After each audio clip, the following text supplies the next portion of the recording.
अस्सलाम वालेकुम, welcome to the show immigration with Tariq. Show का फॉर्मेट आपको पता होगा। अगर आपका इमिग्रेशन का कोई भी मसला है, आप इस शो में कॉल कर सकते हैं। मैं पूरी कोशिश करूंगा कि मैं आपको ऐसी इन्फॉर्मेशन दूं जो आपके लिए फ़ायदेमंद साबित हो सके। इससे पहले कि मैं कॉल्स का सिलसिला शुरू करूं, कपल ऑफ इम्पॉर्टेंट अनाउंसमेंट्स। जो सबसे इम्पॉर्टेंट अनाउंसमेंट है वो ये है कि अगले वीक शो नहीं होगा। सो जो हमारा नेक्स्ट शो होगा वो 7th ऑफ अक्टूबर को होगा, which will be a Wednesday.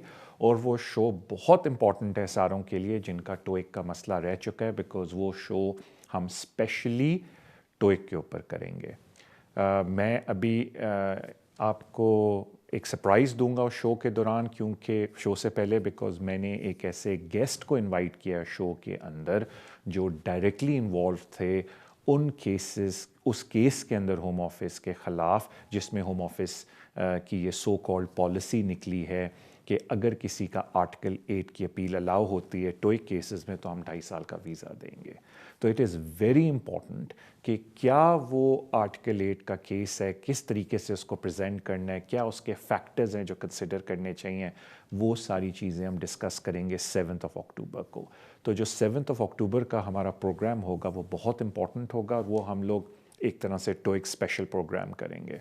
और मैं रिक्वेस्ट भी लोगों से ये करूँगा कि सिर्फ वो लोग उस शो के अंदर कॉल करें जिनको टोइक के मसाइल हैं या टोइक का मसला पहले रह चुका है। मैं ये भी करूँगा कि सोशल मीडिया पे इस शो के बारे में थोड़ा सा आपको प्रोमो भी दे दूँगा, याद दहानी भी करा दूँगा, ताकि ज़्यादातर लोग जो फिर 7th अक्टूबर को आएँ वो टोइक से रिलेटेड केसेस के हों। तो अगेन मैं बात रिपीट कर लूँ कि नेक्स्ट वीक हमारा शो नहीं होगा। उससे जो अगला वेडनेसडे जो 7th ऑफ अक्टूबर बनता है, हमारा टोइक स्पेशल शो होगा, जिसमें हम डिस्कस करेंगे कि आर्टिकल 8 के केसेस किस तरीके से डाल सकते हैं हम टोइक एलिगेशन वाले केसेस के ऊपर।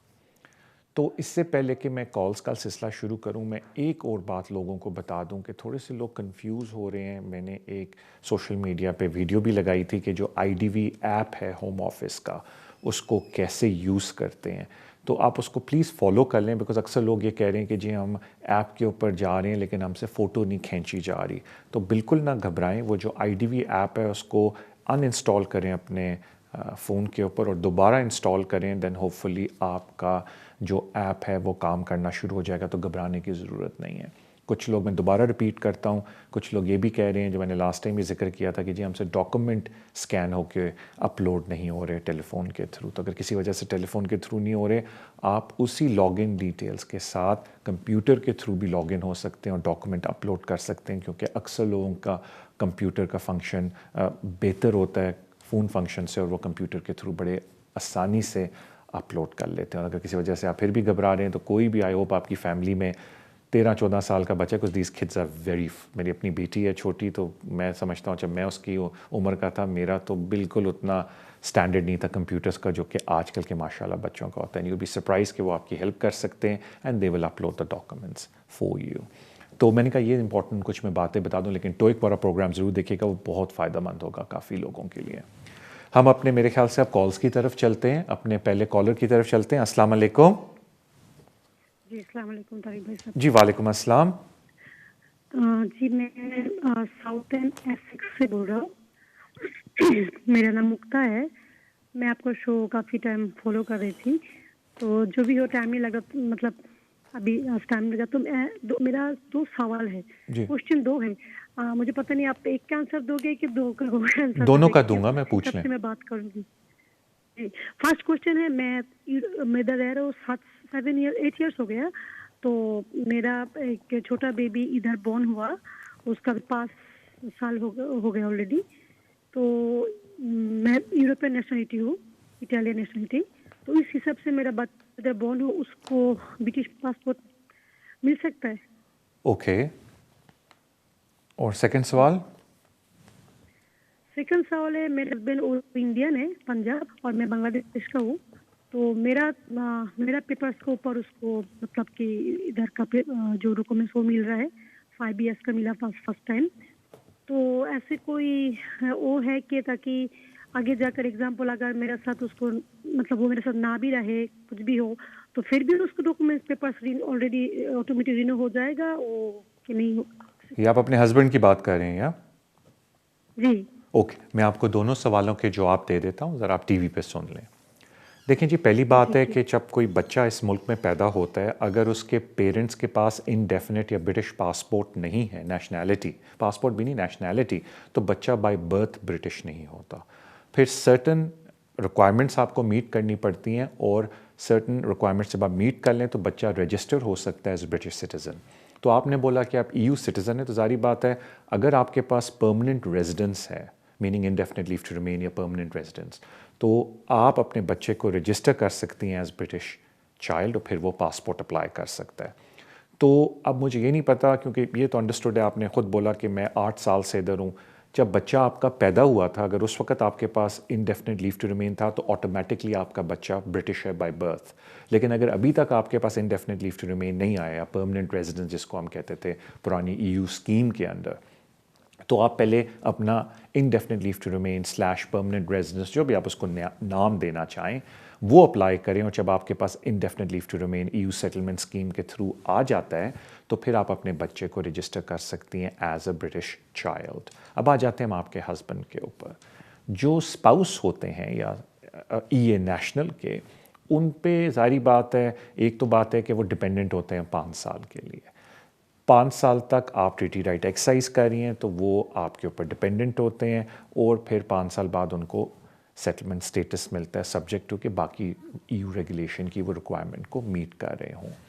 उसमें 2 और चीज़ें हैं जिससे वो 5 साल पीरियड से पहले भी अप्लाई कर सकते हैं on their own EU right के अंडर एप्लीकेशन, जिसमें से एक जो मोस्ट ऑब्वियस है वो है रिटेन राइट ऑफ रेजिडेंस। उसमें वो कहा जाता है रिटेन राइट ऑफ रेजिडेंस में कि अगर आपकी शादी को 3 साल हो गए हैं और 1 साल उसमें से आप UK के अंदर रहे हैं, तो आप अपने स्पॉन्सर से अगर अलहदगी हो गई है तो फिर आप जाके अप्लाई कर सकते हैं रिटेन राइट ऑफ रेजिडेंस। लेकिन उसके लिए बड़ा इंपॉर्टेंट है कि पहले आपकी डिवोर्स फाइनलाइज हो जाए। लेकिन जो आपकी रिलेशनशिप ब्रेकडाउन हुई थी उससे पहले शादी को 3 साल हो चुके हों।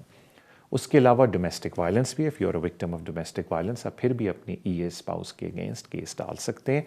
लेकिन आपके केस में जिस तरह आपने बोला कि आपका बच्चा भी ब्रिटिश हो जाएगा इंशाल्लाह, जब आपको इंडेफिनिट मिलेगा आप उसका अप्लाई करेंगे, तो फिर वो EU अपेंडिक्स से बाहर हट के बच्चे की बेस पे भी अप्लाई कर सकते हैं अंडर अपेंडिक्स FM।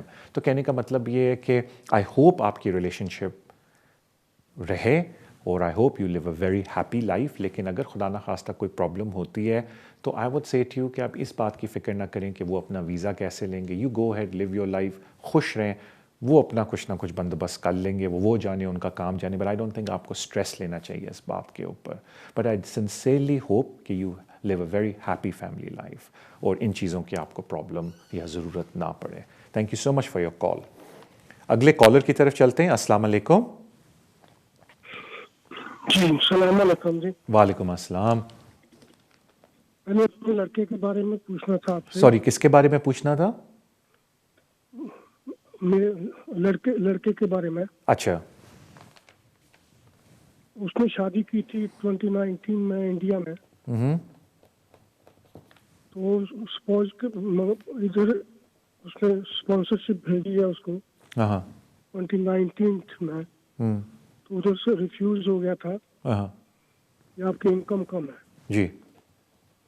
जब हमने अपील की है तो अपील में उनको पता चला है, तो भी उन्होंने फिर से लेटर भेजा इधर, ईमेल मेरे सोलिसिटर को की थी कि आप हम लोग रिव्यू करेंगे, वापस केस ले लो। तो केस वापस ले लिया।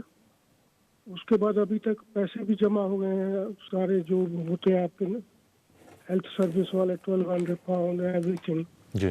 तो उसके बाद अभी तक कोई जवाब नहीं आया है। 3 अगस्त को जमा कराए हैं।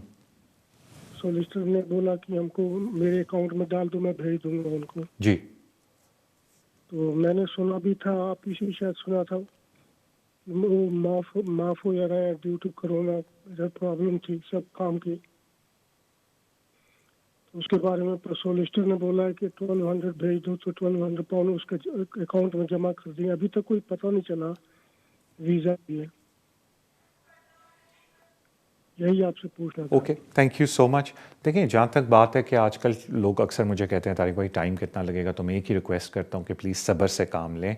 कोई फॉर्मूला नहीं है कि कितना टाइम लगेगा। अगर आप समझते हैं कि बहुत ज़्यादा टाइम लग रहा है तो आप अपने एमपी के पास जाएं और अपने एमपी को बोलें कि होम ऑफिस से रब्ता करें और जल्दी से जल्दी आपको जवाब दिलवा के दें। तो वही मैं आपसे रिक्वेस्ट कर सकता हूँ। बाकी यकीन करें सर, मैं आपको अगर याद हो मेरा, अगर आप मेरा शो रेगुलर फॉलो कर रहे हो तो मैं तो लोगों को एक ज़माने में मजाक में भी कहता था कि मुझसे लॉटरी के 6 नंबर मांग लें, वो जो मैं आपको दूंगा शायद वो निकल आए, देन मैं आपको ये बता सकूं कि होम ऑफिस टाइम कितना लगाएगा किसी भी एक केस के अंदर। क्योंकि और बड़े वेरिएबल फैक्टर्स होते हैं जो डिले कर देते हैं होम ऑफिस को एक एप्लीकेशन को असेस करने में, विच इज़ नॉट नेसेसरली कि उनके पास वर्कलोड बहुत है, कोरोना भी है और भी बड़े हालात होते हैं जो आउट ऑफ देयर कंट्रोल होते हैं। तो कहने का मेरा मतलब है सवाए सब्र के आप कुछ भी नहीं कर सकते, और अपने एमपी के पास बार बार जाके उसको पुश करें ताकि वो होम ऑफिस को चेस करें। Thank you so much and I wish you all the best. अगले कॉलर की तरफ चलते हैं। अस्सलाम वालेकुम। हेलो हेलो हेलो हेलो जी जी, अस्सलाम वालेकुम। हाँ जी, हाँ सलाम अलैकुम जी, सत श्री अकाल जी। सत श्री अकाल sir.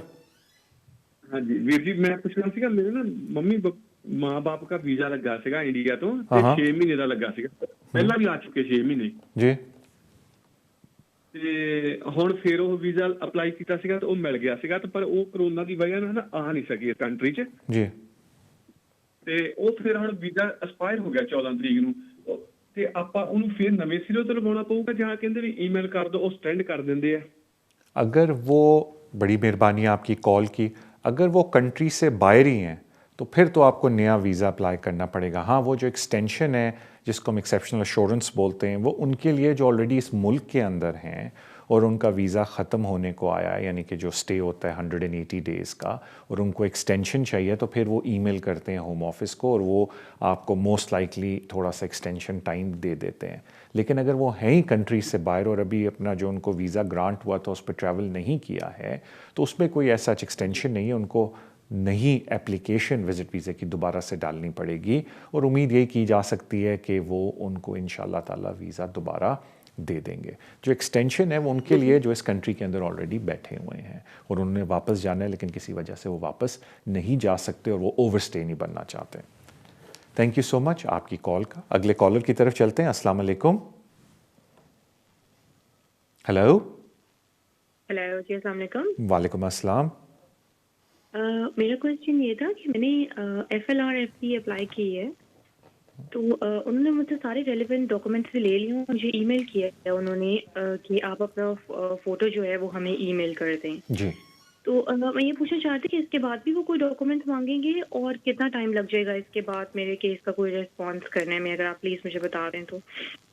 Alright, thank you so much ma'am. Normally ma'am आपकी जो असेसमेंट होती है डॉक्यूमेंटेशन की वो एक केस वर्कर करता है। अगर आनी होती ईमेल तो फ़ोटो के साथ आपको आ जाती, लेकिन मैं कुछ कह नहीं सकता बिकॉज मैंने तो आपके केस की असेसमेंट नहीं करनी, होम ऑफिस ने करनी है। लेकिन जनरली देखने में आता है कि जब तस्वीर के लिए ईमेल करते हैं तो उसके साथ ही बाकी डॉक्यूमेंट भी मंगवाते हैं। लेकिन अब ये ना कल हो कि कल आपको एक और ईमेल आ जाए, लेकिन नॉर्मली होता नहीं है इस तरह। और देखें काम तो हो रहा है आपके केस के ऊपर, तभी आपको ईमेल आई है, तो अब वो डिपेंड करता है कि केस वर्क नेक्स्ट कब आए। बिकॉज देखें ना, कल बोरिस जॉनसन ने भी आके क्या बोला है कि अगले 6 महीने तक हालात ये होंगे कि जो घर से काम कर सकता है करे। ठीक है, होम ऑफिस का स्टाफ होम ऑफिस में आके काम करता है, लेकिन अब पूरा स्टाफ नहीं आएगा, उनको भी काफ़ी चीज़ें अब देखनी पड़ेंगी कोरोना वायरस की वजह से। तो मैं ये तो नहीं कह रहा कि लंबा टाइम लगेगा, लेकिन थोड़ा सा पेशेंस के साथ काम लें। इंशाल्लाह ताला जल्दी सब कुछ हो जाएगा। लेकिन अगर किसी वजह से आपने ट्रैवल करना है या जॉब के सिलसिले में आपको एकदम वीज़ा चाहिए तो एमपी जो आपका है वो बेस्ट रूट है कि आप एमपी से बोलें कि होम ऑफिस को थोड़ा सा चेस अप करें। थैंक यू सो मच आपकी कॉल का। अगले कॉलर की तरफ चलते हैं। अस्सलाम वालेकुम। हेलो। हेलो जी जी, तारिक साहब से सवाल करना था जी। जी बिल्कुल, आप सवाल करें और फिर मैं ब्रेक के बाद आपको जवाब दे दूंगा टीवी पे। जी तारिक साहब, एक EU नेशनल बच्चा है जी, minor ji.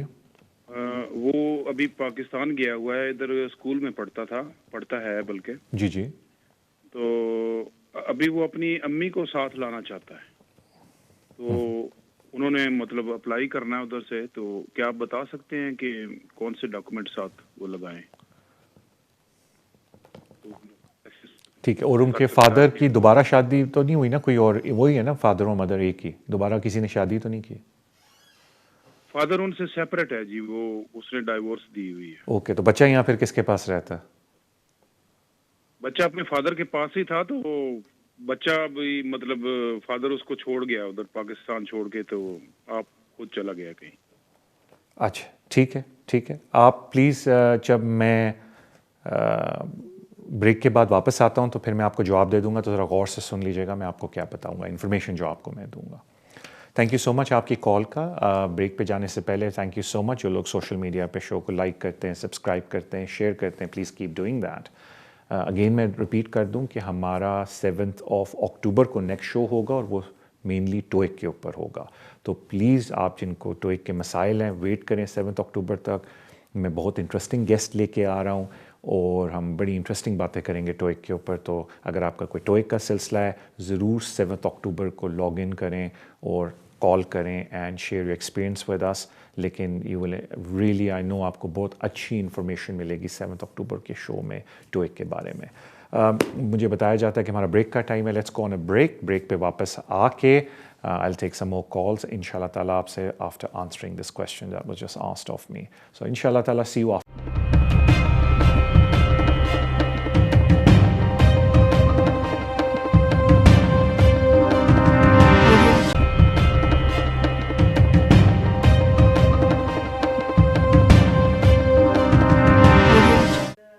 Welcome back to the show. Break पे जाने से पहले किसी ने कॉल की, उन्होंने कहा कि जी ये नेशनल बच्चा था जो पाकिस्तान में है और वहाँ उसके फादर उसको छोड़ के आ गए हैं। तो पहली बात तो ये है कि फ़ादर के ख़िलाफ़ काफ़ी सीरियस एक्शन लिया जा सकता है अगर वो किसी बच्चे को इस तरह अबैंडन करके आ जाएं फॉरेन कंट्री में, जिस बच्चे का यहाँ राइट है रहने का under the EU settlement scheme. तो मुझे पूरा फैक्ट्स तो केस का नहीं पता, लेकिन 2-3 बातें मैं आपको बता दूँ। एक तो बात होती है कि ज़ाहिर बात है अगर कोई बच्चा इस मुल्क के अंदर है तो जो उसका प्राइमरी केयरर है वो डेरिवेटिव राइट एप्लीकेशन डाल सकता है। लेकिन इधर आपकी प्रॉब्लम ये है कि मदर बच्चे की UK के अंदर नहीं है, वो पाकिस्तान के अंदर हैं, या आई थिंक पाकिस्तान ही आपने बोला। आई डू अपॉलॉजीज अगर इंडिया है तो मैंने सुना नहीं गौर से, बट थोड़ी लाइन ब्रेकअप होगी। लेकिन से वो पाकिस्तान के अंदर हैं तो डेरिवेटिव राइट वीज़ा तो अप्लाई नहीं हो सकता, बिकॉज उसके लिए ज़रूरी है कि जो बच्चे की प्राइमरी केयरर हैं वो ऑलरेडी UK के अंदर हों। पीछे फिर आपके पास दो ही ऑप्शन रह जाती हैं कि या ह्यूमन राइट एप्लीकेशन डाली जाए बेस्ट इंटरेस्ट ऑफ चाइल्ड के लिए कि जी बच्चा पीछे अबैंडन्ड हो गया है, उसको UK में आके अपनी तालीम को दोबारा शुरू करना है। And it is very important कि ये बच्चे को लेके इधर उनके साथ आएँ, जो बेस्ट इंटरेस्ट ऑफ चाइल्ड यही कहता है। या फिर उनकी फैमिली परमिट एप्लीकेशन डले, लेकिन उसके लिए काफ़ी और चीज़ें आपसे पूछनी पड़ेंगी। तो मेरे ख्याल से इम्पॉर्टेंट ये है आपके लिए कि किसी कॉम्पिटेंट पर्सन से आप रब्ता करें ताकि वो आपसे 50-60 सवाल और पूछें जो कि पूछने चाहिए इस टाइप के केस के अंदर, और फिर वो आपको बता सके कि क्या क्या ऑप्शंस आपके पास अवेलेबल हैं बच्चे की माँ के लिए वीज़ा अप्लाई करने के लिए। लेकिन जो सबसे जो कॉमन चीज़ होती है वो डेरिवेटिव राइट है, लेकिन अनफॉर्चुनेटली क्योंकि वो पाकिस्तान में है डेरिवेटिव राइट के लिए वो एंट्री क्लियरेंस अप्लाई नहीं कर सकती। डेरिवेटिव राइट अप्लाई होता है if you are already in the UK। तो पीछे जो 2 तरह के वीज़े रह गए हैं उसके लिए पहले ज़रूरी आप किसी कॉम्पिटेंट पर्सन से बातचीत कर लें ताकि वो आपको बता दें कि कौन सा उनमें से बेहतर वीज़ा है। थैंक यू सो मच आपकी कॉल का। अगले कॉलर की तरफ चलते हैं। अस्सलाम वालेकुम। हेलो हेलो जी, अस्सलाम वालेकुम। अस्सलाम वालेकुम। जी, अपना सवाल पूछ लें और टीवी पे जवाब सुन लें। जी मैंने ये पूछना था आजकल कोरोना की वजह से होम ऑफिस जो फी फेवर वो माफ करते हैं, जो फीस वो किन लोगों पे होता है? कि मतलब जैसे केस है किसी का जाना है तो मतलब आजकल है ना कि वो फीस माफ कर रहे हैं होम ऑफिस वाले। ओके, वो कौन से लोग हैं जो जिनमें जो लोग आते हैं इनमें alright, thank you so much. मैं आपको जो अप्लाई कर सकते हैं वो कौन से लोग होते हैं? बस ये आप मुझे प्लीज बता दें। Okay, thank you so much. पहले तो जो मोस्ट कॉमन फ़ी वेवर है जो लोग अप्लाई करते हैं वो ये 10 ईयर और 5 ईयर रूट एप्लीकेशन है ह्यूमन राइट्स की, इसकी बात होती है। तो मेरे ख्याल से आपका जो मतलब है पूछने का, अगर मैंने गलत प्रजम्पशन लिया तो आई डू अपॉलोजाइज़ कि किस टाइप के लोगों को ये लोग फ़ी वेवर देते हैं। तो होता ये कि फ़ी वेवर के अंदर वो आपकी 6 महीने की बैंक स्टेटमेंट मांगते हैं और वो ये देखना चाहते हैं कि आपके पास इतना पैसा है कि आप हमारी फ़ीस अफोर्ड कर सकते हैं। अब मैंने ख़ुद अपने तजर्बे से देखा है कि कुछ लोग जब 6 महीने की अपनी स्टेटमेंट लगाते हैं और बताते हैं होम ऑफिस को कि पहले पैसे आ रहे थे लेकिन अब कोविड-19 की वजह से हमें फर्लो पे कर दिया है या हमें अब वो सपोर्ट नहीं मिल रही और देखें हमारा पहले बैलेंस था और अब गिर गया है, तो होम ऑफिस उनको फिर देता है माफ़ी फ़ी की। कभी कभी जिनके पास थोड़े बहुत पैसे हों, रिसेंटली मेरे साथ हुआ तो उन्होंने कहा ठीक है आप 1052 पाउंड फ़ीस दे दें लेकिन जो 1000 पाउंड IHS है वो हम आपको माफ़ करते हैं। तो कहने का मतलब है कि वो आपकी फ़ाइनेंशियल पोजीशन देख के होम ऑफिस ये डिसीजन लेता है कि आपकी फ़ी माफ़ करनी है या नहीं करनी है। तो वो फिर 6 महीने की आपकी बैंक स्टेटमेंट मांगते हैं जितने भी आपके बैंक अकाउंट हैं, और साथ ही आपका इनकम एंड एक्सपेंडिचर मांगते हैं जो आपका है मंथली, ताकि उसमें से वो ये देख सकें कि आपके पास डिस्पोजेबल इनकम इतनी बच भी रही है कि आप अफोर्ड कर सकते हैं हमारी फ़ीस देने को या नहीं।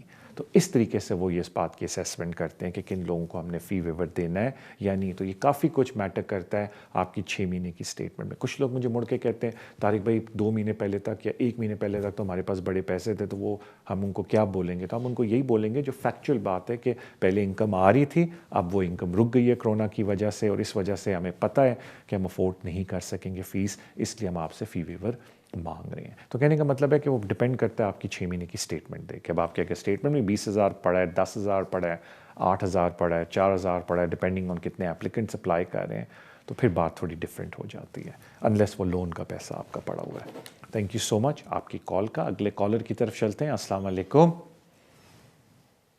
हेलो। वालेकुम अस्सलाम। कि अगर बच्चों को पाकिस्तान से बुलाना हो, जो कि कुछ स्पाउस वीज़े पर हो, अगर बंदा 2 बच्चों को बुलाना हो जो एक्स वाइफ के इनके ब्रदर्स के पास है, वाइफ के पास नहीं है, तो उनके लिए कौन सा एप्लीकेशन फॉर्म अप्लाई करना पड़ेगा? और एविडेंस के तौर पर अगर ये सपोर्ट है उनको, तो डॉक्यूमेंट्स कौन कौन से चाहिए और ये केस कितना स्ट्रॉन्ग है? ओके देखें, पहली बात तो ये है कि मैं आपको बहुत स्ट्रांगली बोलूँगा कि किसी कॉम्पिटेंट पर्सन के पास जाके सुकून से बैठ के इस केस को डिस्कस करें। ये केस को इतना आसान नहीं है कि मैं आपको जब इन्फॉर्मेशन दूँ इसकी बेस पे ही आप जाके केस डाल दें। तो प्लीज़ पहली इंपॉर्टेंट बात यह है कि किसी कॉम्पिटेंट पर्सन के दफ्तर में जाके या सुकून से उनसे बात करें या टेलीफोन पे उनसे आराम से बात करें, ताकि वो आपको समझा सकें कि आपका केस क्या है। इन्फॉर्मेशन मैं आपको दे देता हूँ कि जब इंसान सिर्फ अपने बच्चों को बुलाता है तो अच्छी बात यह है कि बच्चों को direct indefinite leave to enter मिलता है, यानी कि उनको जो स्टैंप लगती है वो इंडेफिनेट लीव टू एंटर होती है, जो automatically indefinite leave to remain बन जाती है जब बच्चे इधर आए। सेकंड अच्छी बात है कि उनको अपेंडिक्स FM की फाइनेंशियल रिक्वायरमेंट मीट नहीं करनी पड़ती, उनको एडिक्वेट मेंटेनेंस शो करनी पड़ती है। लेकिन जो तीसरी जो मुश्किल तरीन चीज़ है जो प्रूव करनी पड़ती है कि बच्चों की सोल कस्टडी आपके पास है, यानी कि आप शेयर्ड पेरेंटल रिस्पॉन्सिबिलिटी बच्चों की नहीं कर रही, बच्चों के माँ बच्चों को आपके पास छोड़ के चली गई है और उसका उनको लीगल डॉक्यूमेंट चाहिए होता है कोर्ट की तरफ से। तो वो बड़ी इंपॉर्टेंट चीज़ है। तो अगर ये सारी चीज़ें पूरी हैं, बिल्कुल आपका फिर बड़ा स्ट्रॉन्ग केस बनता है और मेरी नज़र में बच्चों को यहाँ आना चाहिए। और अगर किसी वजह से होम ऑफिस रिफ्यूज़ करता है, आपको घबराना नहीं चाहिए, आपको लाजमी उस केस को अपील करनी चाहिए, बिकॉज हर बात पे अगर होम ऑफिस ठीक होता तो फिर कोर्ट्स की ज़रूरत ही ना होती हमें। तो अगेन किसी कॉम्पिटेंट पर्सन के पास जाएं, आराम से बैठ के उनसे बात करें या टेलीफोन पे बात करें अगर उनका दफ्तर कहीं दूर है और आप किसी से मिलना चाहती हैं, लेकिन इसको सुकून से बैठ के डिस्कस करें रादर देन इस शो के फॉर्मेट पर जिसमें मेरी लिमिटेड टाइम होता है और मैं आपसे कुछ और पूछ भी नहीं सकता, तो आप समझें कि मैं आपको पूरी लिस्ट दे दूंगा और आप अप्लाई करेंगे और वीज़ा मिल जाएगा। लेकिन जो मैंने आपको नटशेल में समरी बताई है उन चीज़ों का ख्याल रखना पड़ता है। थैंक यू सो मच आपकी कॉल का। अगले कॉलर की तरफ चलते हैं। अस्सलाम वालेकुम। हेलो जी, थोड़ा ऊंचा बोलेंगे। वालेकुम अस्सलाम। आपका शो माशाल्लाह बहुत अच्छा जा रहा है और हमें बहुत पसंद है। Thank you sir. 2.5 pound marketing के आपके पक्के हो गया। बहुत शुक्रिया। अच्छा तारिक भाई, एक दो छोटे छोटे सवाल हैं। हाँ। एक तो ये है कि हमने एक्सटेंशन करवानी है ये 2-3 महीने तक जी। तो मैं काफ़ी ढूंढता रहा हूँ इंटरनेट के ऊपर कि मुझे कोई प्रिंटेड वर्जन मिल जाए FLRS का और फी वेवर का। तो ऑनलाइन तो हम उस वक्त ही भर सकते हैं ना जब हमने अप्लाई करना है। जी जी। लेकिन मैं चाह रहा था कि उससे पहले कोई प्रिंटेड वर्जन ऐसा कोई हो लेटेस्ट, जो मैं पहले ही उसको फिलअप करके जो जो रिक्वायरमेंट है मैं पहले वो तैयारी करके रख लूँ। ओके, एक तो सवाल है कि अगर कोई प्रिंटेड वर्जन मिल सके ठीक है, फी वेवर का और FLRFP का। ठीक है, दूसरा सवाल यह है कि अभी पहले आपने बताया था कि जिन लोगों की इनकम कम हो गई है कोरोना वायरस की वजह से, तो उनको फी वेवर के लिए वो कंसीडर कर सकते हैं।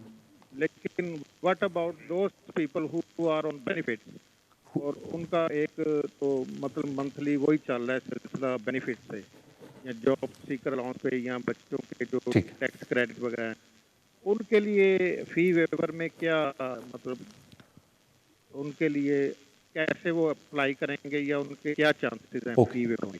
ओके, इनका प्लीज जवाब दे दें। Thank you very much. Alright, thank you so much. देखिए, पहली बात है FLRFP फॉर्म तो पुराने वाले अभी भी अगर आप गूगल पे भी डालें तो मिल जाते हैं, लेकिन जो ऑनलाइन एप्लीकेशन है उसमें ज़्यादा सवाल पूछे जाते हैं जो FLRFP फॉर्म पे हैं उससे। तो मेरे ख्याल से तो आप ये भी कर सकते हैं कि लॉगिन करके पूरा फॉर्म भर लें, सबमिट ना करें तो आपके पास फॉर्म की सारी इन्फॉर्मेशन भी होगी, और आप जब तक सबमिट नहीं करेंगे तो आप फॉर्म को एनी टाइम जाके अमेंड या चेंज भी कर सकते हैं। बिकॉज ये याद रखें कि जो डेट ऑफ सबमिशन है एप्लीकेशन फॉर्म की, वो उस वक्त होगी जब आप सबमिट का बटन दबाएंगे और फ़ी पे करेंगे। तो अगर आप वैसे ही लॉगिन करके फॉर्म देखना चाहते हैं तो आप वैसे कल सुबह लॉगिन होकर एक अकाउंट क्रिएट करके आप पूरा फॉर्म भर लें, एज लॉन्ग एज आप उसकी फ़ीस ना दें और सबमिट ना करें उसको। कहीं एप्लीकेशन ही जाएगी, बस आपके पास पड़ी रहेगी और आप उसको चेंज भी कर सकते हैं और इन्फॉर्मेशन भी आपको पता चल जाएगी। तो आई डोंट थिंक आपको प्रिंटेड की ज़रूरत है, आप लॉगिन करके भी पूरा फॉर्म भर सकते हैं। एज लॉन्ग एज आप सबमिट ना करें, you can go back in any time make any amendments to the form. जहाँ तक बात है, देखिए मैंने ये नहीं कहा कि कोरोना वाले सिर्फ अप्लाई कर सकते हैं ये फ़ी वेवर, कोई भी है, बेनिफिट वाले भी है, बल्कि बेनिफिट वालों का तो ज़्यादा हक बनता है क्योंकि बेनिफिट उनको मिल ही इस वजह से रहे हैं कि they can not afford their essential living needs, तभी तो बेनिफिट्स उनको मिल रहे हैं। तो एज लॉन्ग एज आपको रिकोर्स टू पब्लिक फंड है, आपका तो मेरे ख्याल में ज़्यादा हक बनता है फ़ी वेवर मांगने का। तो बिल्कुल, तो ये ना समझें कि मेरा कहने का मतलब था, मैं सिर्फ आपको एग्जाम्पल दी थी कि कोरोना की वजह से काफ़ी ज़्यादा लोगों की इनकम रिड्यूस हो गई है, बिल्कुल फ़ी वेवर मांगे। बल्कि जब लॉकडाउन हुआ था मैंने इसके ऊपर वीडियो भी की थी सोशल मीडिया पे कि अगर आपके इफ़ेक्ट पड़ा है आपके इनकम के ऊपर तो please recourse to public fund भी मांगे, वो स्पेशल एप्लीकेशन होती है, और फ़ी वेवर भी मांगे अगर आप समझते हैं कि आपके हालात ऐसे हो गए। बस एक बात का ख्याल रखें कि अगर आप रिकोर्स टू पब्लिक फ़ंड मांगेंगे, अगर आप 5 ईयर रूट पे हैं तो वो आपको 10 ईयर रूट पे स्विच कर देंगे। That's the only thing. But बिल्कुल आपने बजा बोला, आप बिल्कुल अप्लाई कर सकते हैं बेनिफिट्स के ऊपर फॉर फ़ी वेवर। अगले कॉलर की तरफ चलते हैं। अस्सलाम वालेकुम। हेलो। हेलो जी, अस्सलाम वालेकुम। अपना सवाल पूछ लें और टीवी पे जवाब सुन लें। जी जी जी जी जी जी मैंने ये पूछना था सर कि मेरा वो जो ऐप आया है उसके साथ मैंने फोटो और जो डॉक्यूमेंट्स वगैरह थे वो मैंने सेंड कर दिया है। तो आपसे सिर्फ इतना पूछना था सर कि कितना टाइम लग सकता है। सर मैंने इसका 3 दफ़ा जवाब दिया तो माइंड ना करें, थोड़ा मजाक कर लूँ मैं आपके साथ, अब इजाज़त है? नहीं सर, मैं टीवी पे नहीं हूँ, मैं बाहर था इसलिए सुना नहीं सर। कोई बात नहीं, लेकिन मैं इसका जवाब भी दूंगा, फिर थोड़ा मजाक भी कर लूंगा। इजाज़त है ना? जी जी जी बिल्कुल ठीक है। आप पाकिस्तान से इंडिया से हैं? वो तो रहने दे प्लीज। अच्छा, आपको क्या उससे लगता क्या फ़र्क पड़ता है मेरे भाई, लेकिन चलें। सर पहली बात तो ये है, जिस तरह मैंने आपको अर्ज़ किया कि जो IDV सॉफ्टवेयर है that is very quick compare to अगर आप जाके कहीं अपॉइंटमेंट लेते हैं। तो इसलिए मैं सारों को यही रिक्वेस्ट करता हूँ कि अगर आपको IDV की सॉफ्टवेयर की ऑप्शन है तो प्लीज़ उसको अवेल करें। डोंट वेट कि मुझे अपॉइंटमेंट मिल जाए। नॉर्मली इस वक्त होम ऑफिस का जो पीरियड है IDV सॉफ्टवेयर का वो 3 to 4 मंथ्स है। तो 3 to 4 मंथ्स आप वेट कर लें, और अगर उसके बाद भी वीज़ा नहीं आ रहा तो प्लीज़ अपने MP के पास जाएं और अपने MP से बोलें कि होम ऑफिस को चेस करें। अगर आप 3 to 4 मंथ नहीं वेट कर सकते बिकॉज आपने कि एमरजेंसी में ट्रैवल करना है, जो कि कोरोना की वजह से आजकल हालात बड़े ख़राब हैं, आई डोंट नो, लेकिन कभी कभी होता है कि कोई फैमिली प्रॉब्लम होती है, इमरजेंसी होती है, लोगों ने जाना होता है, या जॉब वाले इंसिस्ट कर रहे होते हैं कि जी हमें तो वीज़ा चाहिए हर हाल में, तो आप अपने MP को फिर भी पुश कर सकते हैं कि प्लीज़ होम ऑफिस को बोलें कि मुझे बड़ी सख्त ज़रूरत है, मेरा जितना जल्दी हो सके डिसीजन ले लें। और मजाक में लोगों से, अगर जो मुझे जानते हैं, मैं कभी कभी उनको मजाक में भी कहता हूँ कि थोड़ा सब्र कर लें, जाके उर्तुगुल देखें, जब पूरे 5 सीज़न देख लेना फिर मुझे कॉल करें कि डिसीजन कब आएगा। वो 100 का एक एपिसोड है, उसके मेरे ख्याल से एक सीज़न में 100 के करीब एपिसोड हैं, तो ठीक ठाक टाइम लगेगा। बट कहने का मतलब है पेशेंस, और अगर किसी वजह से आपको जल्दी डिसीजन चाहिए MP से रब्ता करें। बट 6 महीने, 4 से 6 महीने तो कहीं नहीं गए। Rest I wish you all the best. कुछ लोगों का जल्दी भी आ जाता है। अगले कॉलर की तरफ चलते हैं। अस्सलाम वालेकुम। हेलो। Hello. हेलो जी, अस्सलाम वालेकुम। Ji, Assalamualaikum. Is it possible I can talk in English? Yes ma'am, not a problem. Okay, thank you. Basically, I got a couple of questions. Yes. I have done my application, UKVI application, on 22 of this month. My visa is expiring on 25th, which is Friday. Yeah. I'm working under one of the retail company. They said I can submit, I can give them the UKVI application's unique code. I did submit them that, but now they are saying this is not enough. They need to go through the UKVI check. So obviously the UKVI check is take, I think, 10 working days. Now, I don't know if it is appropriate or if you can help me with these questions. If the company want to terminate it, can they do it? Is my application is on pending. It's on processing. So if any alternative documents are to submit, what can support me during this? All right. Any other question? No. All right. I just have to tell you something, because while you were on the phone asking your question, I've been informed that this is our break time. So I've listened to your question, but you'll have to bear with me. We're going to go on a short break. When we come back, I'm going to answer your question, then I'll take other questions. Is that fair enough for you? And please stay online and then, stay tuned. And then when we come back from the break, I'll answer your question first of all. Is that okay? Okay. All right.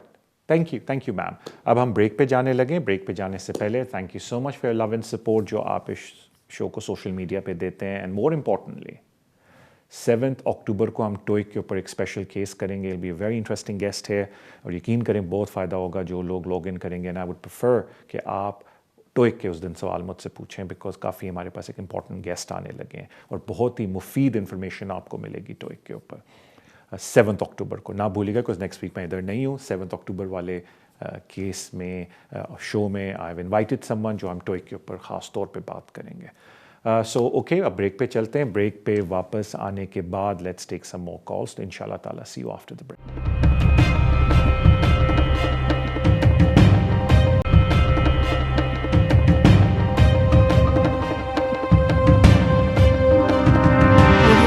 Welcome back to the show. Now, before we went to break, we had a caller, a lady, and who said that I made an application.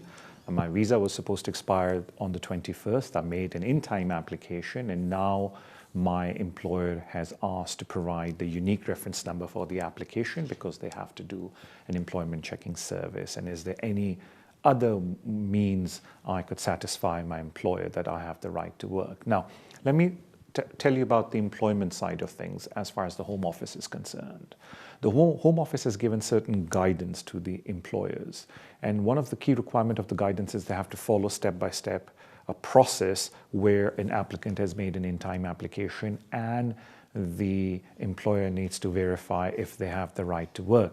Now, one of the conditions is that they have to make an application to the Employment Checking Service, which is the ECS, and the Employment Checking Service will then respond to the employer and confirm that this employee has the right to work.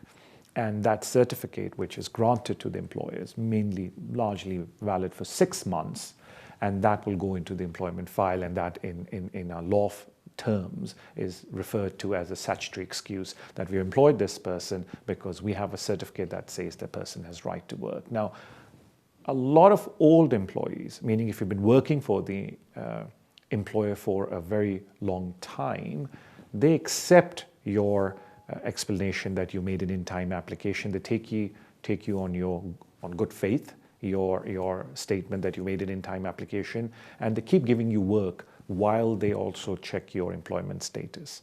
Now, I hope your employers are one of those candid employers that they would keep giving you work while they are waiting for a response from the ECS team, the Employment Checking Service team from the Home Office.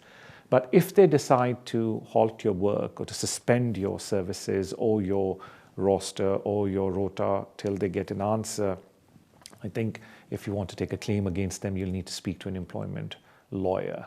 Unfortunately, the format of the show is to give you information on immigration, not on employment law. But with regards to immigration, it is quite reasonable for them to turn around and say, till we get the confirmation from the Home Office that you have the right to work, we accept you made an in-time application, but we need to make sure we need a certificate from the Home Office because that is what the policy guidance states. Then I think it's a very reasonable request from the employer. But I'm hoping the employer is candid enough to tell you, keep working, and I'm pretty sure we'll get an affirmative answer on you on your ECS check. So that's where it leaves you. So I hope your employer is kind enough to give you work while the ECS comes through. Thank you so much for your call. अगले caller की तरफ चलते हैं. अस्सलाम वालेकुम. Hello. Hello जी अस्सलाम वालेकुम. नमस्ते जी. अस्सलाम वालेकुम. जी अपना सवाल पूछ लें. ओके अस्सलाम वालेकुम सर. वालेकुम अस्सलाम. मेरा क्वेश्चन ये है जी मैं जर्नी से अप्लाई करना कोई सिटीजन ले. सॉरी आपकी आवाज़ मुझे बिल्कुल नहीं आ रही. क्या कहा आपने? सर मैं क्या मैं यूके सिटीजन ले अप्लाई करना. ओके सर मैं B1 ते लाइफ इन यूके पास कर लिया ते आगे क्या प्रोसीजर है? ओके अगर आपने अपना इंग्लिश टेस्ट सारा पास कर लिया जो दोनों की रिक्वायरमेंट्स हैं तो आपको ऑनलाइन जाके नेचुरलाइजेशन एप्लीकेशन फ़ाइल करनी पड़ती है.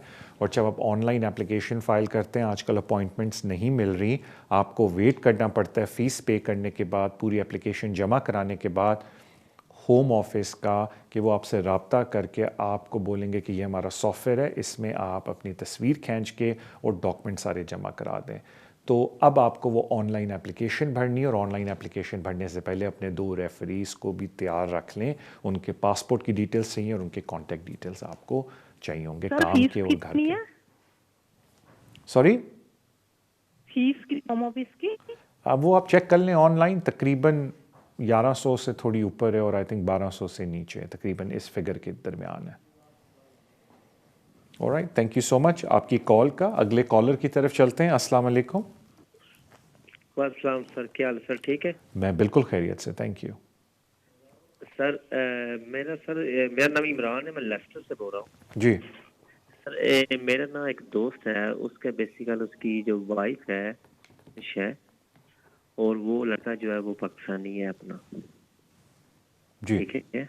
और इन लोगों ने ये स्टूडेंट वीजे पे मेरा फ्रेंड आया था इधर. जी तो उसने एप्लीकेशन की है पहले उसके साथ स्पाउस के लिए. 2 इयर्स का उसका नहीं कंप्लीट नहीं हुआ था. उन लोगों ने उसकी वजह से एप्लीकेशन रिफ्यूज कर दिया. ठीक है.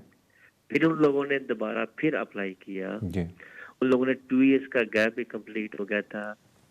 जज ने उन्होंने कोर्ट जो नहीं होता आफ्टर जब केस रिफ्यूज होता है तो आप हाई कोर्ट में अपील वगैरह कुछ करते हैं ऐसी, उस अपील में उन लोगों ने उसका केस ऐड कर दिया और उसके बाद उन लोगों ने फिर रिफ्यूज कर दिया. अभी उसकी वाइफ उसको कहती तू पाकिस्तान ना जा, वो कहता है मुझे भी पाकिस्तान जाता है. वो कहता है वो 18,000 जो इनकम है मिनिमम शो 18,500 उसके ऊपर काम करती है. वो 90,000 प्लस उसकी इनकम है. उसका ये मसला हुआ है. प्लीज उसके लिए कोई अच्छा डिसीजन मुझे बता दें. वो किसी की हेल्प चाह रहा है वो अपनी ले ले या कुछ ऐसा आप उसके केस में उसकी कोई हेल्प कर सकते हैं तो प्लीज़ आप मुझे अपना नंबर दे दें. मैं तो उसको बोलता आपको रिंग करेगा, इंशाल्लाह आपको आके मिल भी लेगा वो. Alright thank you so much. देखिए मैं आपको पहले छोटी मोटी कोई इन्फॉर्मेशन दे देता हूँ. वो ये होती है कि जो लोग इधर ओवरस्टेयर होते हैं और वो अप्लाई करते हैं इस बात पे कि जी हम लोगों की रिलेशनशिप है और ये जी पार्टनर के साथ, और सारी बात है पार्टनर डेफिनेशन में वो आते हैं जिनकी यहाँ रजिस्ट्रार ऑफिस में शादी हुई हो या वो 2 साल से इकट्ठे रह रहे हों. तो अगर उनके पास वीज़ा नहीं होता तो उनको एंड ऑफ कोर्स पहले तो प्रूव करना होता है कि हम पार्टनर हैं. So for the time being for the argument sake हम कहते हैं कि पार्टनर हैं, 2 साल से भी रह रहे हैं और या शादी भी होगी. Let's go to the next stage. तो नेक्स्ट स्टेज ज़्यादा इंपॉर्टेंट होती है क्योंकि आपके पास वीज़ा नहीं है तो आपको ये प्रूव करना पड़ता है कि दे आर इनसरमाउंटेबल ऑब्स्टिकल कि हमारी फैमिली लाइफ कंटिन्यू नहीं हो सकती इस मुल्क से बाहर. और उसमें बड़े स्ट्रेट फॉरवर्ड सवाल पूछने पड़ते हैं और 2 मिनट में पता चल जाता है कि आपका कोई इनसरमाउंटेबल ऑब्स्टिकल है या नहीं. यकीन करें इसमें कोई रॉकेट साइंस नहीं है. कोई भी हाफ कॉम्पिटेंट पर्सन से आप जब 5 मिनट बात करेंगे, वो कुछ सवाल आपसे पूछेंगे और वो आपको बता देंगे कि इनसमाउंटेबल ऑब्स्टिकल हैं या नहीं है। जाहिर बात है अगर आपका बच्चा हो जाए तो वो बात डिफरेंट है। तो मुझे नहीं पता, मैं अक्सर लोगों को जानता हूँ जिनका इनसमाउंटेबल ऑब्स्टिकल कोई भी नहीं होता और फिर भी जाके केस लड़ते हैं, तो वो थोड़ी ज़्यादती है बिकॉज आप अपने पैसे ज़ाया कर रहे हैं। तो किसी कॉम्पिटेंट पर्सन के पास जाएँ जो आपसे पूछ के आपको क्लियरली बता दे कि इनसमाउंटेबल ऑब्स्टिकल आपका बनता है या नहीं बनता। हाँ, एक बात मैं आपको क्लियरली बता दूँ पहले से ही, बिल्कुल होम ऑफिस ने एक नई चीज़ अब शुरू की है जो पहले बिल्कुल नहीं करता था, कि अंडर इमिग्रेशन रूल 32011 वो कहते हैं जब कोई एंट्री क्लियरेंस लेके वापस आ रहा हो कि नहीं जी आपने तो लास्ट टाइम ओवरस्टे किया था, हम आपका वीज़ा रिफ्यूज़ करते हैं कैरेक्टर के ऊपर। फिर जारी बात है अपील होती है, उसमें 6-7 महीने और लग जाते हैं। Yes there is a small risk, लेकिन ये वर्थ है देन कि आप यहाँ इतना अपना पैसा लगा दें और एंड में कुछ ना हो, बिकॉज इसे अपीलें और ये सारी लीगल कॉस्ट सस्ती नहीं होती। हाँ, बाहर से भी एप्लीकेशन सस्ती नहीं होती, लेकिन कम से कम आप सही ट्रैक के ऊपर तो है ना। तो ये केस बाय केस डिपेंड करता है। तो इट्स वेरी इंपॉर्टेंट कि आपके दोस्त किसी कॉम्पिटेंट पर्सन से रब्ता करें और उनसे जाके आराम से टेलीफोन पे बात करें या जाके मिलें, ताकि वो उनसे और सवाल जो आप पूछ लें, फिर उनको अच्छा मशवरा दें कि आया उनको इस मुल्क में रह के फ़ाइट करना चाहिए या चुप करके वापस जाएं, और अगर 32011 के ऊपर रिफ्यूज़ भी करते हैं फ़ाइट करें एंड देन इंशाल्लाह ताला होपफुली कम बैक। जहाँ तक बात है, आपको पता है शो का फॉर्मेट है कि मैं अपनी डिटेल्स आपको नहीं दे सकता, लेकिन अगर आप सोशल मीडिया फॉलो करते हैं तो it's not difficult to find out. Thank you so much आपकी कॉल का। अगले कॉलर की तरफ चलते हैं। अस्सलाम वालेकुम। Hello. Yeah, hello. My name is Sunil, sir. जी Sunil. Actually, I have a query regarding. Actually, I am in UK since September 2010. I came here on the ICT visa, and then I have changed my visa to Tier 2 General in 2016. Okay. And I am staying with my family with 2 kids. So now I could be eligible for ILR in 2021 with my Tier 2 General. Okay.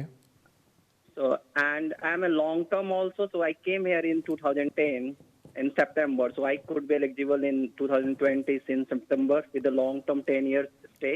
Sir, I have a couple of queries regarding which one I should go first, which one I should go, because everything is normal and nothing is complicated in my case. I want to apply with my family kids. The second query, sir, actually my Tier 2 visa is expiring in May 2021. So one of the kids is born here, so I don't need to apply for her.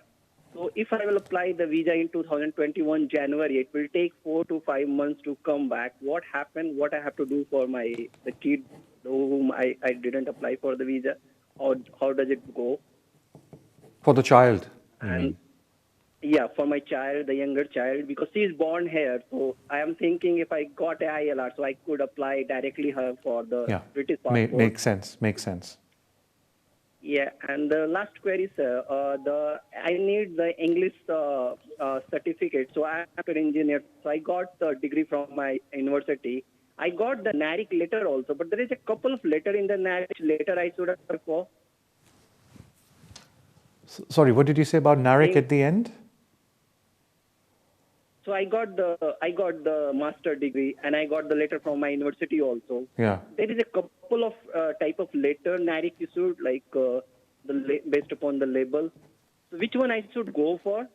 A particular, you could tell me which one. Like, just confirm me this is your degree level 2. That should be all right. So question 1 is long. Okay, got it. Question 1 is long residence or point-based system. Number 2, the daughter. Number 3, NARIC. Yes, these are the 3 questions, correct? All right, I think you're gone. Okay, first of all, now, obviously, I am a big fan of that. If you can get your indefinite leave to remain earlier than, say, 1 year earlier, then go for it. But I think there is a small problem for you, which you'll have to consider. Because the way you've given me the formula, I think your long residence is a year and a half earlier than you would qualify under the point-based system.